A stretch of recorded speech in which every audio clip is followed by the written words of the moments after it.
Demon Emperor Chapter 661. Nagpapatuloy. Tangina, bakit ito pa ang nabunot ko? Number 1 sa balota. Napakamalas ko talaga, bullshit. Taba, anong nabunot mong numero? Huwag ka nang mahiya at ipakita mo na to sa amin. Pasensya na, napakamalas ko talaga ngayong araw na to. Ang nabunot ko ay ang number 1 sa balota. Napakagaling mo talaga, Taba. Isa kang dakilang kupal. Ako lang ito.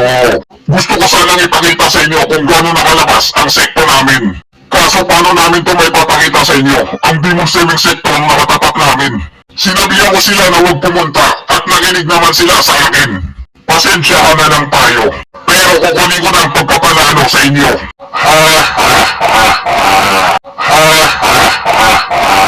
Putangin ng kupal to. Napakayabang. Dahil hindi pa dumarating ang mga mag-aral ng Demon Saving Sector at malilate sila ng dating. Bakit hindi mo na kami ang hayaan yung lumaban? Para sa inyo. Talaga ba, Ayabab? Napakabait mo naman.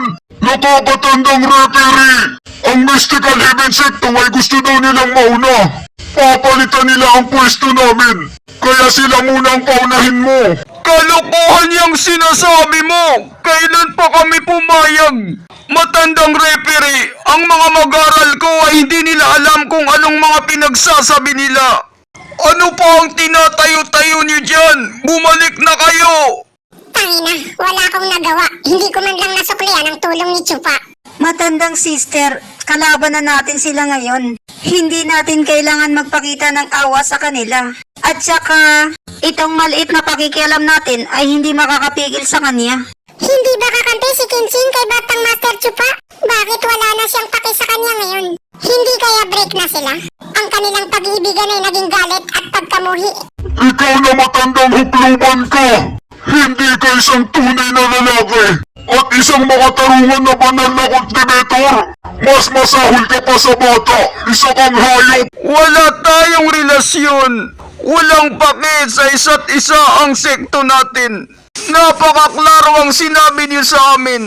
Nagkasabay lang tayo sa daan at yun lang yun! Ano naman ang mali nun kung pareho tayo ng dinaanang daan? Wala kaming utang sa inyo na dapat bayaran. Lalo pa ngayon na magkalaban tayo. Doble pang mas hindi namin dapat kayo tulungan. Ang mga mabubuting cultivator talaga. Palaging sila na lang ang tama.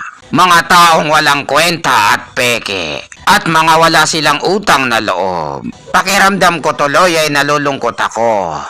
Para sa Demon Saving Sector. Hindi rin kayang makipaglaban ng Demon Saving Sector dahil sa mga baldado ang kasama nito. Nakakahiya talaga ang nangyari sa kanila. Lalo na sa lalaking iyon. Ano na kayang mangyayari sa Demon Saving Sector? Wala pa rin yung mga mag-aral nila. Chupa, nasaan na ba kayo? Bakit hindi pa kayo dumarating? Wala pa rin ba ang mga mag-aaral ng Demon Saving Sector? Darating ba sila o hindi? Dahil kung hindi sila darating, ang laban na ito ay magiging pagkatalo niyo. Tangina! Wala na akong magagawa pa! Ginawa ko ng lahat ng makakaya ko para mapabagal ang laro. Kung ganon, wala na pala kayong sasabihin. I-anunsyo ko na kung sinong nanalo. Nandito na ang Demon Saving Sector. Dumating na sila. Pumasok na sila sa arena at para lang silang naglalakad sa park. Nakachill lang sila. Samantala, yung mga venerable ay inip na inip sa kakaantay sa kanila. Nasa pinakaunahan si Chupa habang sinusundan nila. Naiinip na ba kayo sa kakahintay mga kupal? Pasensya na sa inyo sa pag-aantay. Medyo nalit lang ng konti. Nagulat ang batang master na si Han Feng sa line-up ng grupo ni Chupa. Ano ito? Totoo ba itong nakikita ko? Tatlo sila na puro nasa 3 grado ng ethereal stage. 1 2 gradong ethereal stage. At 2 1 gradong ethereal stage. Mahigit kalahati ng mag-aaral ng Demon Saving Sector ay nasa ethereal stage.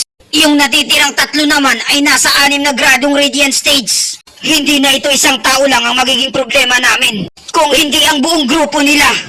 Ano ba yan? Kalahati ng mga mag-aaral ng Demon Saving Sector ay nasa ethereal stage. Anong klaseng pag-spy ang ginawa niyo? Hindi niyo man lang binanggit yung pinaka-importante sa lahat. Matandang kuya, nung isang buwan lang, iyang tatlong yan ay nasa 8 at 9. Nagradong Radiant Stage lamang. Pero ngayon hindi ka panipaniwala na naging 3 grado na sila ng Ethereal Stage. Imposible talaga ang ginawa nilang yan. Sigurado ka ba sa sinasabi mong yan? Hindi pa pala sila ethereal stage nung dumalaw kayo sa kanila. Hindi ito maaaring mangyari.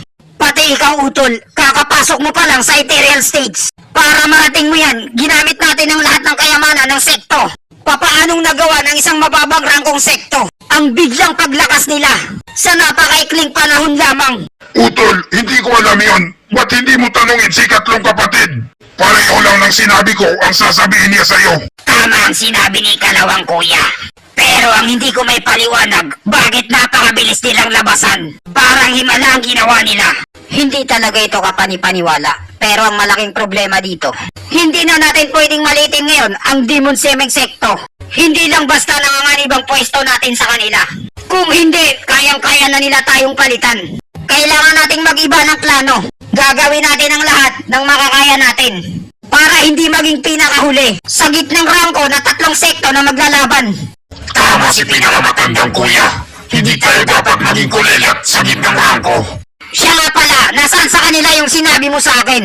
Na lalaking malahalimaw ang lakas. Isa ba siya sa 6 na ethereal stage na eksperto? Hindi, matandang kuya. Ang batang yon, ang kupal na yan. Huwag kang maniniwala sa maamo niyang muka at mababang rangko ng kapangyarihan. Dahil kapag naloko ka niya, durog ka dahil isa siyang halimaw. Ang mga ethereal stage na eksperto ay naglalakad na nakasunod lang sa kanya. Kaya ang ibig lang sabihin nun, ang lakas niya ay mas malakas pa sa mga atabs niya. Kung sino man ang kupal na ibabase lang siya sa antas ng kapangyarihan at mamalitin siya para magpakitang gilas, masasaktan ito ng malubha na mas masakit pa sa breakup. At dito nagtatapos ang chapter 661. Maraming salamat po sa panunood nyo. Mag-subscribe para laging updated sa buhay ni Chupa.